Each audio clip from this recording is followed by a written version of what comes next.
आम्ही ज्या दिवशी या मसवड नगरपालिकेच्या निवडणुकीच्या प्रचाराचा शुभारंभ केला होता त्यावेळेला या नाथाच्या मंदिरासमोरच आम्ही सांगितलं होतं की ही लढाई ही प्रस्थापितांच्या विरोधात विस्थापितांची लढाई आहे आणि नामदार जयाभाऊंच्या नेतृत्वाखाली ही निवडणूक सर्व आमचे उमेदवार 21-0 ने विजय होणार आहेत। आणि या सगळ्या गोष्टीसाठी इथं राज्यातले बरेच दिग्गज येऊन गेले।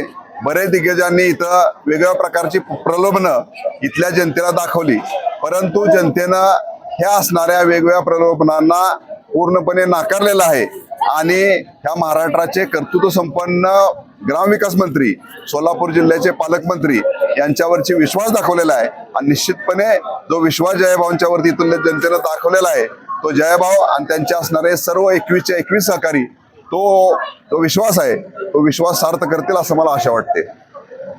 आजपर्यंत इतिहासात असं कधी घडलं? इतिहासाचं मला जास्त सांगता येणार नाही, परंतु ह्या महाराष्ट्रामध्ये जयाभाऊंच्या नेतृत्वाखाली हा एक इतिहासच घडलेला आहे।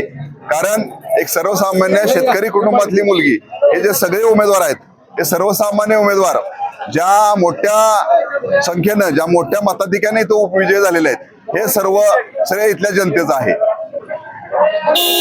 आवाज माणदेशाचा, माणदेशातील प्रत्येकाचा, माणदेश प्राईम। सबस्क्राइब करा आणि अपडेट रहा। नवीन व्हिडिओच्या नोटिफिकेशनसाठी बेल आयकॉनचं बटन दाबा। धन्यवाद।